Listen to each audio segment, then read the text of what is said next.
Cape Fear Business Roundtable is sponsored by two branding partners located under one roof right here in southeastern North Carolina. Pioneer Strategies is a strategic communication firm focused on helping you build success through effective strategic communication. Pioneer Specialties is your promotional products partner, ready to help you through the entire process from product research through product delivery. For more information about our sponsors, visit capefearbusiness.com.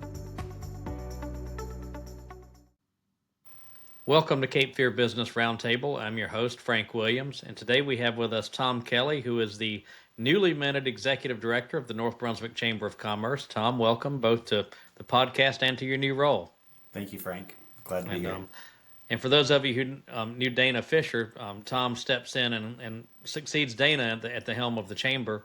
Dana was actually our very first guest on this podcast when we started a number of months ago, so it'll be interesting to compare Thom's vision for moving the chamber forward to what Dana did during her, I believe, 15 years at the helm, which is a long time to be at the helm of one organization. But Thom, we appreciate you joining us. And before we get into business, I always like to hear a little bit about people's personal background. And as you know, being the head of our chamber, we are in a fast-growing area with lots of people moving in from lots of places. So tell us a little bit about where you're from, and if you're not from here, how you wound up in this area. Yeah, thanks. So I'm originally from Syracuse, New York. This is actually my third time living in the Wilmington area. I moved here right out of college back in 2004. Okay. Then life took me back to New York for a little bit. Then I moved here again back in 2014. Was here for a few more years, and now recently moved here about 3 years ago with my wife, and family's all moving down here. So this time it's for good. I'm here for good now. So. Did you leave your snow shovel in New York this time? Absolutely. If you need that here, it's a good day just to stay home, because even if you have a snow shovel, none of us know how to drive in it. So good time. My mama got 18 inches of snow on Thanksgiving. So wow. I don't miss that. I like snow, but I like it in small doses and for short times. Absolutely.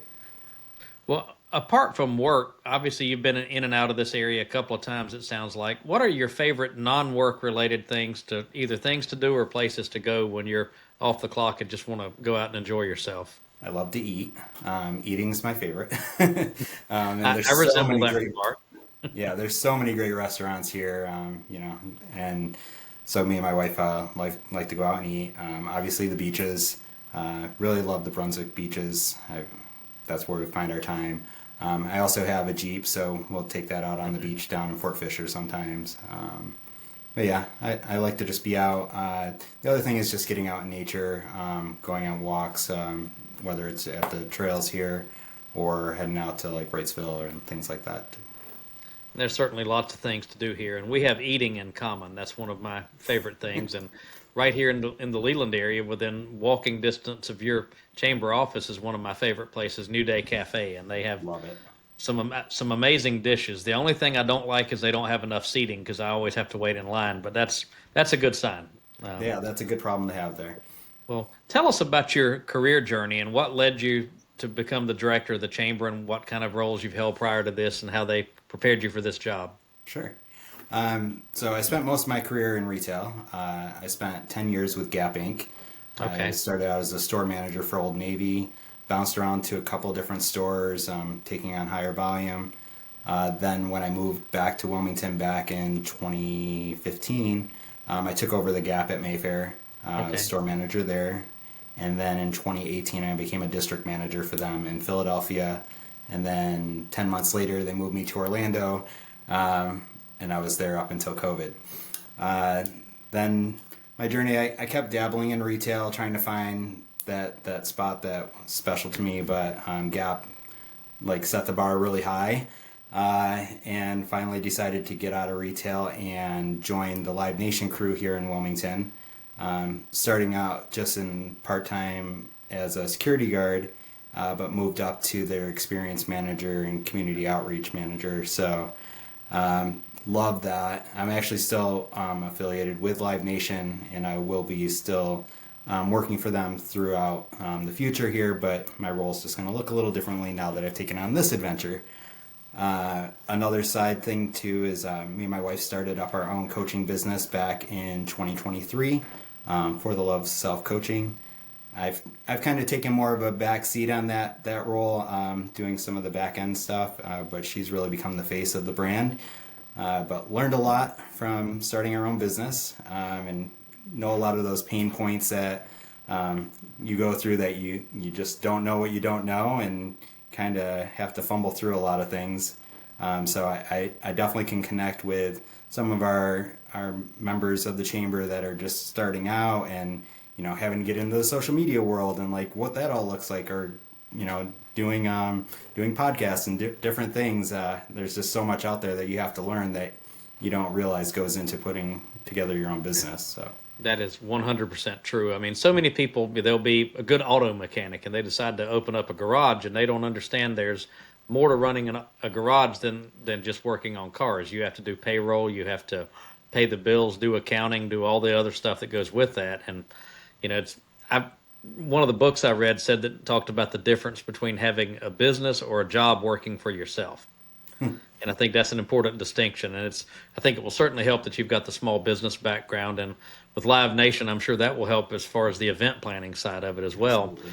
But I think the retail side of it also will give you a perspective that is going to be helpful with this chamber.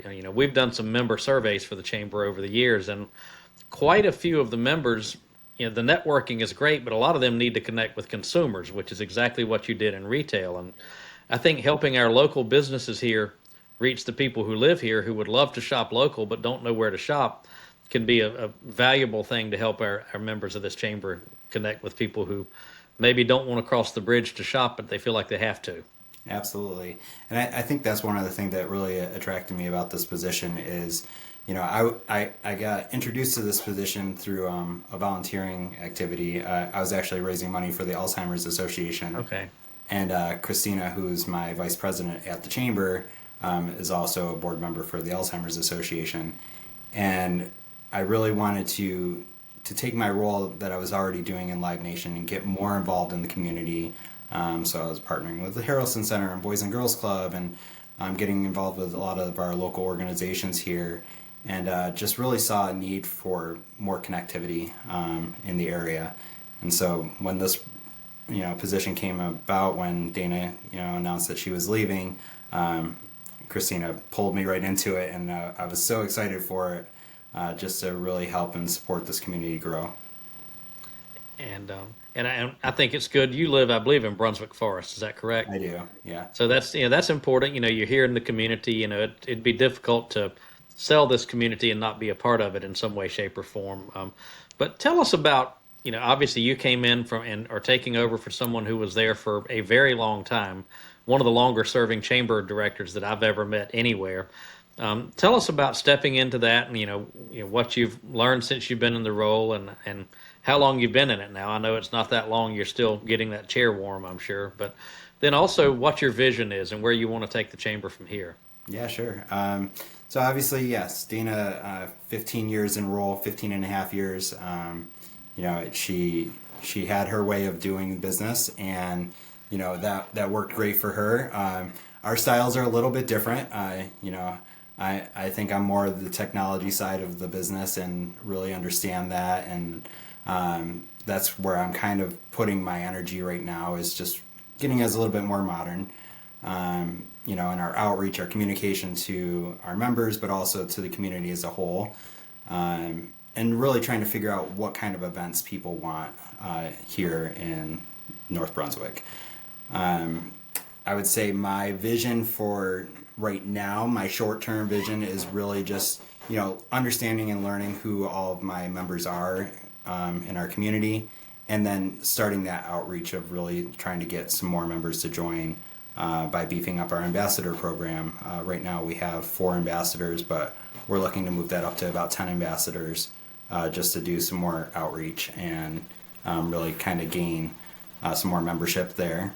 The other thing is just really connecting with some of these newer businesses that are coming into this area. I mean, it's constant. Every day I'm learning of a new business coming to, Belville or Leland. And, like a good one right now that I just actually joined last week is the Pit that took over the smokehouse. And just learning about like his process and his vision of Right. what he wants to transform that restaurant into. It's been really cool to see and hear that, and then making the connections. He needs a sound guy, he needs X, Y, and Z, and being able to be in this position to help direct him into who he needs to connect with to be successful in his role.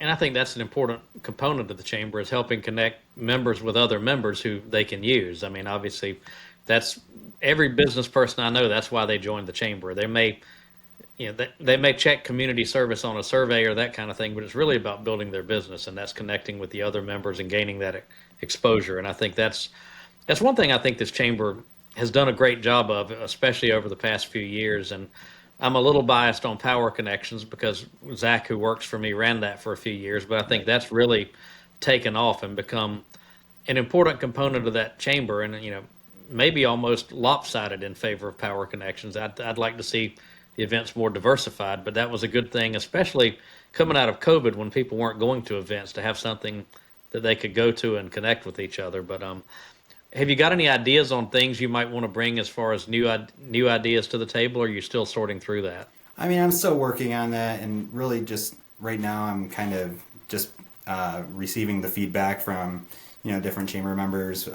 We've done some business after hour events and doing a lot of connecting with people at those, and just listening to what they want. For sure, one thing I definitely want to bring this way is live music. Obviously, there's a spot in my heart for that. Right. So, and I have some good connections there. So definitely want to bring some more live music and just more events overall. Right now, I think we have about 5 events that we do a year, and I'd like to get that up to probably about 10. But I'm going to ease my way into that because right now the big thing is just really building up membership and servicing the members that we already have. You mentioned Power Connections, and I totally agree with you. The Power Connections is amazing. My first one, I didn't really even understand what was happening, and now that I'm about 2 months in, we had our Power Connections, the second week in November there, and we had 75 members show up for that meeting, and it was amazing. And it's really cool, especially for the newer businesses that are joining, to come to that first Power Connections meeting and get to meet all of their peers here in the area. And we've generated out of Power Connection, we've estimated about $2 million has come just from people making business within those meetings. So and that's an amazing metric. And I remember when we first started it, and we would sit there and look at the other 3 people at the table and hope that more would come. And then so I honestly think after people being cooped up during COVID, it was that desire to get back out that helped fuel it. But I had gone a while without attending because Zach was running it, and I wanted to stay out of his way. And when I came and saw how well it was running, I thought maybe the best thing I could do was stay out of his way and let him do it. But 75 people at a networking event like that is amazing. Yeah, I mean that's huge. Yeah, and I mean, obviously the location's great at Brunswick Beer and Cider, and then Jeremy Gunn, who was our former president, he's our MC for that, and he just crushes it. He does such a great job. He brings personality to whatever he does. He really does. Definitely enjoy him, and and I'm so grateful for his leadership too. As the ex facto, like he has a lot of insight, and so I'm grateful for that. And he is a great chamber success story too, because I remember when he first showed up and was starting his business, and I think working out of his garage in one vehicle, and now look at what he's done in just a few short years, and that is largely through the networking he's done at the chamber and other groups. And he is almost the poster child for what a chamber can do for a business if that person actually gets involved and focuses on it. I mean, the reason he's been successful is because he didn't just pay dues and never come back. He got engaged and connected.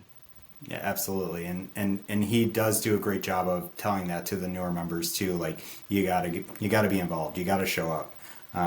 Just showing up even to the Power Connections is such a key component. So, yeah. I was in the Raleigh chamber years ago before I moved back down here, and I grew up here and lived up there and then moved back. And they had a morning connections event that I attended, and the guy who ran it was a little blunt. He said, "Folks, if you're here for the first time, let me tell you how this works. You'll attend today and no one will remember you were here. If you come back a few times, then we'll start to notice you. And if you're still here in 6 months, we'll take you seriously. And I thought that it was a little blunt, but it's true. You have to be there consistently. You can't just show up once and expect it to be a magic pill. It takes some investment in time and networking. Absolutely. Well, anything else you want to share about the chamber before we pivot back to some personal lessons you can share with people? I did just want to mention a couple of things that we are working on right now with the chamber. We just, back on November 11th, we had Veterans Day.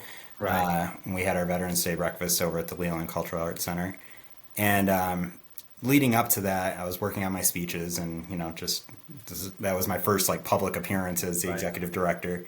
And and I felt something was missing. And when I sat back and really thought about it, it's great that we're doing these Veterans Day breakfasts, but I want to do more for the veterans, especially veteran-owned and operated businesses here. So out of writing my speech, I ended up coming up with, a veterans initiative that will, for new veteran-owned and operated businesses, will receive 25% off when they join the chamber, and then 10% off for every annual membership after that. So that was one piece. And then we're also Zach's creating a spot on the website for us too that will highlight veteran-owned and operated businesses. And we'll also be doing some more social media campaigns around that too to really highlight their business. So I think that's a great idea. And that's the kind of thing, new ideas are always good, because after a while, no matter what organization you're in, it can seem like they do the same thing they've always done, and it can get stale. And it's good to bring new ideas to the table. I think that's an excellent one. And well, changing gears a little bit, I always like for people to listen to the podcast to be able to take away some things that they can apply in their own life. So what have you learned during your career that you wish you had known the day you started? Personal, business, otherwise. Get out of your own way. Honestly, even when I was back as a store manager for Old Navy, I had a lot of great ideas, but I kept them to myself. I was running a smaller volume store. In general sense, I was running about a $2 million store, which in Old Navy world isn't that big of a store. But I was leading in credit card. I had the most open accounts. I had the most penetration rate with the credit card. I had great service scores. I was doing all the things right, but when it came to a conference call, I would just clam up and I wouldn't say anything. Finally, my DM told me to, get out of my own way.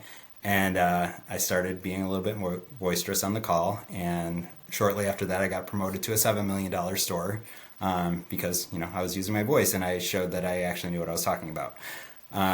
So sometimes we get in our own head and, think I'm not good enough, or I'm only doing this, and, there's other people doing more than I am.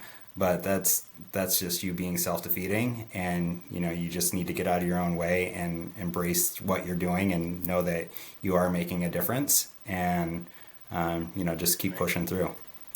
I think that's great advice, and I see that so often, the old imposter syndrome phrase. Absolutely. People who everybody else sees what they're capable of, but they don't see it themselves, and therefore they never try to do it.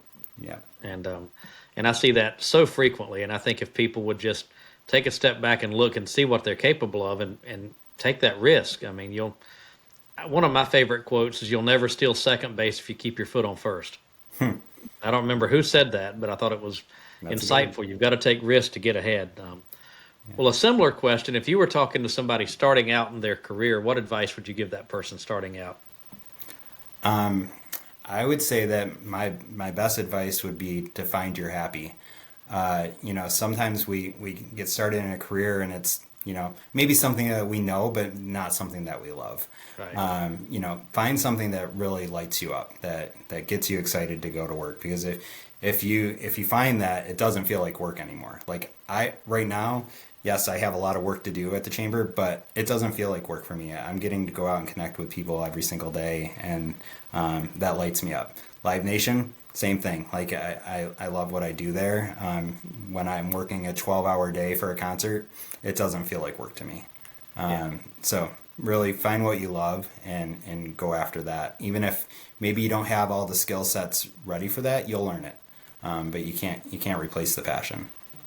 I don't remember where I read it, but somebody said find something that you enjoy doing, that you're good at or can become good at, and that people will pay you for. Yes. And if you can put those three together, the only advice I would offer somebody is make sure that it doesn't get to the point that it no longer is fun because it's work. Because sometimes there are things that I enjoy doing, but I don't want them to be my work because I want to keep them as fun, purely fun. Yeah. But I think that those are both great advice. And to close it out, I always love to find out either what podcasts people listen to or what books they read or what they do to develop themselves. And I see a lot of books behind you there. So tell us about some of the ways that you, either things you read or things you listen to help develop and motivate yourself and improve yourself. Okay, well, I'm not going to lie. These are my wife's books. She's the reader. She's the author. She's got a couple published. It looks good. It would be a great right? background for a headshot picture. She does I've been trying to see what books are back there. But for me, I love podcasts. I do a lot of self-development too, obviously with the coaching business. I like to listen to that kind of stuff. But my go-to and what really, I think helps me is music. I don't do as much of the reading and, that kind of stuff, but music for some reason just unlocks something in me. It's when I get most creative, when I have music playing. So if you ever stop by the chamber office, there's usually going to be music playing in my office. So, but as far as podcasts go, oh God, I don't even know. There's so many good ones that my wife constantly is sharing them with me, and then that's how I listen to them. Right. And then obviously her podcast, I listen to that for the love of self. And and you hit on something that I think I think this is an interesting sidebar, but some people read, some listen to podcasts, and if somebody's not a reader and they're a podcast listener, that's what they need to do to develop themselves. I tend to tune out about 5 minutes into most other people's podcasts because I see a squirrel, but I can sit down and read the book. And I know other people that are never going to read the book, but they'll listen to the podcast. And I'm much more likely to watch a video podcast than one I just listen to because I've got to focus on it visually. And I think that's important. Don't try to be someone else. Find out what works for you. Yeah. Back when I was driving a lot, like back in my district manager days, I did a lot of books on, like over Spotify or something. Right. That's how I would read. I do about the 5 to 10 minute podcast on Spotify, and that's about where my attention span ends. But I'll get on. I'm getting on a plane tomorrow morning, and I'll read the whole trip. That's what I do. Well, Thom, thank you for joining us, and welcome to the chamber. I'm looking forward to seeing where you take it under your leadership, and we look forward to continuing to work with you. And we'll have you back in about a year and talk about looking back on your first year in the job and how you feel about it and where you're going at that point. But thank you for joining us. Thank you, Frank. I appreciate you having us here. Yeah.